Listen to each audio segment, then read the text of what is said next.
Champions trophy Dubai వేదికగా జరిగిన second మ్యాచ్లో టీమిండియా ఘన విజయం సాధించింది. ముందుగా టాస్ గెలిచి బ్యాటింగ్ ఎంచుకున్న బంగ్లాదేశ్ టీం ఇనిషియల్గా అయితే బంగ్లాదేశ్ ఓపెనర్స్ అంతగా స్టార్ట్ అందిలేకపోయారు. ఫస్ట్ ఓవర్లోనే సోమ్య సర్కార్కి సెకండ్ బాల్ నుంచి స్ట్రైక్ రాగా 4 బాల్స్ ఫేస్ చేసి లాస్ట్ 6th బాల్ షమీ బౌలింగ్లో అవుట్ అయ్యాడు.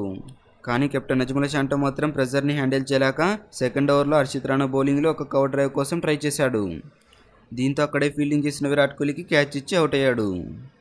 అప్పటికే బంగ్లాదేశ్ టీం వాళ్ళని 2 వికెట్స్ పడగొట్టి ఫుల్ డీప్ ట్రబుల్లో మన టీమిండియా ప్లేయర్స్ పెట్టారు. ఫస్ట్ ఓవర్లోనే షమీ ఫస్ట్ వికెట్ తీసుకున్నాడు. ఇంకా తర్వాత సెకండ్ ఓవర్లో బౌలింగ్ చేసిన హర్షిత్ రాణా కూడా ఫస్ట్ వికెట్ తీసుకున్నాడు. బంగ్లాదేశ్ 2 వికెట్స్ డౌన్ అయినా కూడా అదే రేంజ్లో వచ్చిన ఓపెనర్ తంజీద్ హసన్ మాత్రం బ్యాక్ టు బ్యాక్ ఫోర్స్తో అంత ప్రెజర్ ఉన్నా తను మాత్రం ఫెయిర్లెస్ బ్యాటింగ్ ఇంటెంట్ చూపించాడు. ఇంకా తర్వాత సెకండ్ డౌన్లో వచ్చిన మెహదీ హసన్ మిరాజ్ కూడా ఫస్ట్ బాల్ నుంచి స్ట్రగుల్ అవుతూ కనిపించాడు. సడన్గా గ్యాప్లో 4 కొడదామని ట్రై చేశాడు. కానీ అన్ఫార్చునేట్లీగా అక్కడే స్లిప్లో ఫీల్డింగ్ చేసిన శుభ్మన్ గిల్ బౌండరీకి వెళ్లే బాల్ని జంప్ చేసి క్యాచ్ పట్టాడు.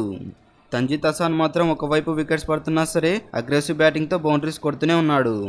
ఫాస్ట్ బౌలింగ్లో బౌండరీస్ కొడుతున్నారని సడన్గా కెప్టెన్ రోహిత్ శర్మ తన మాస్టర్ ప్లానింగ్తో ఇంకా పవర్ ప్లే అయిపోవడానికి 2 ఓవర్స్ ఉండగానే స్పిన్నర్ని తీసుకొచ్చాడు. అక్షర్ పటేల్ వేసిన ఫస్ట్ బాల్ అంతగా టర్న్ కాలేదు. కానీ నెక్స్ట్ బాల్ మాత్రం తంజీద్ హసన్ బ్యాట్ ఎడ్జ్ తీసుకొని డైరెక్ట్గా కీపర్ క్యాచ్ వెళ్ళింది. ఇంకా తర్వాత వచ్చిన ముష్ఫికర్ రహమాన్ కూడా సేమ్ అదే లెంత్లో అక్షర్ పటేల్ బౌలింగ్ చేశాడు. ఆ బాల్ని రహమాన్ డిఫెన్స్కి ట్రై చేశాడు. కానీ బ్యాట్ ఎడ్జ్కి తీసుకొని కీపర్ క్యాచ్ ఇచ్చి అవుట్ అయ్యాడు.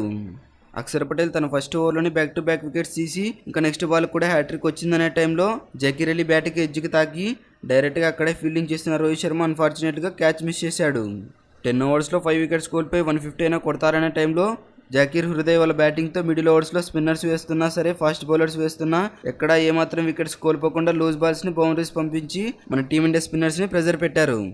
ఇద్దరూ కలిసి ఏకంగా 30 ఓవర్స్ వరకు బ్యాటింగ్ చేసి మంచిగా రన్ రేట్ మెయింటైన్ చేస్తూ మన టీమిండియా బౌలర్స్కి ఇప్పుడైతే వికెట్ ఇవ్వం కానీ లాస్ట్లో ఇస్తామనే విధంగా ఇద్దరు కలిసి బ్యాటింగ్ స్టైల్తో అగ్రెసివ్ ఇంటెంట్ చూపించారు. ఫస్ట్ 10 ఓవర్స్లో 5 వికెట్స్ పడినా సరే నెక్స్ట్ 30 ఓవర్స్ వరకు ఎక్కడే కానీ గివ్ అప్ అనేది బంగ్లాదేశ్ ప్లేయర్స్ ఇవ్వలేదు.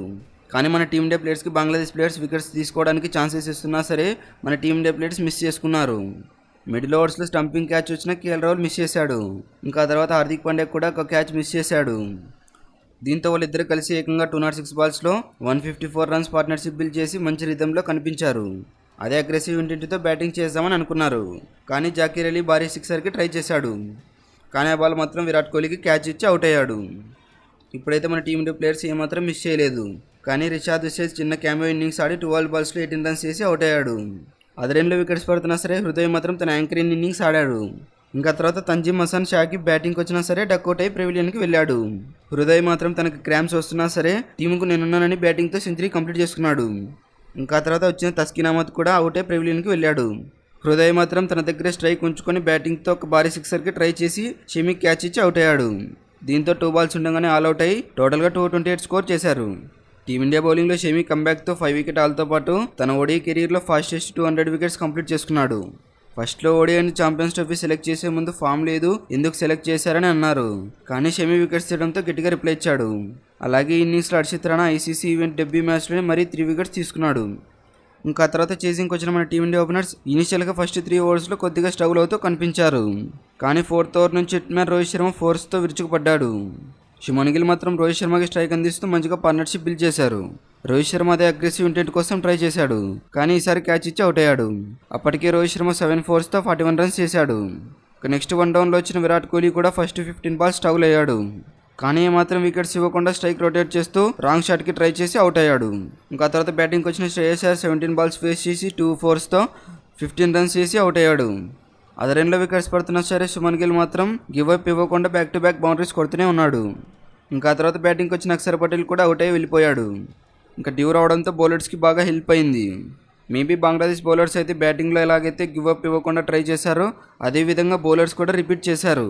ఇంకా తర్వాత బ్యాటింగ్కి వచ్చిన కేఎల్ రాహుల్ కూడా మంచిగా గ్రీస్లో సెటిల్ అయ్యి శుభ్మన్ గిల్తో మంచిగా పార్ట్నర్షిప్ బిల్డ్ చేశాడు. శుభ్మన్ గిల్ మాత్రం అంత ప్రెజర్లో ఉన్నా సరే తన క్లాసిక్ బ్యాటింగ్తో సెంచరీ కంప్లీట్ చేసుకున్నాడు. బంగ్లాదేశ్ టీంతో మ్యాచ్ స్టార్ట్ కాకముందు అంతా మ్యాచ్ ఈజీనే అని అనుకున్నారు. కానీ డ్యూ రావడంతో బంగ్లాదేశ్ ప్లేయర్స్కి హెల్ప్ అయింది. బంగ్లాదేశ్ ప్లేయర్స్ అయితే ఎక్కడా మ్యాచ్ని 1 సైడ్ చేయలేదు. అయితే మాత్రం తగ్గకుండా చేసింగ్ని చేసి మన టీమిండియా ప్లేయర్స్ గెలిపించారు. ఇంకే మ్యాచ్లో player of the match Shubman Gill నిలిచాడు. అయితే మ్యాచ్ గెలవడం వల్ల రోహిత్ శర్మ అరుదైన రికార్డ్ సృష్టించాడు. అదేంటంటే 137 మ్యాచెస్లో 100 విజయాలు కంప్లీట్ చేసుకుని 70% పైగా తన కెప్టెన్సీ సక్సెస్ రేట్తో కంటిన్యూ అవుతున్నాడు. ఈ మ్యాచ్లో మీకు ఎవరి పర్ఫార్మెన్స్ బాగా అనిపించిందో కామెంట్ చేయడం.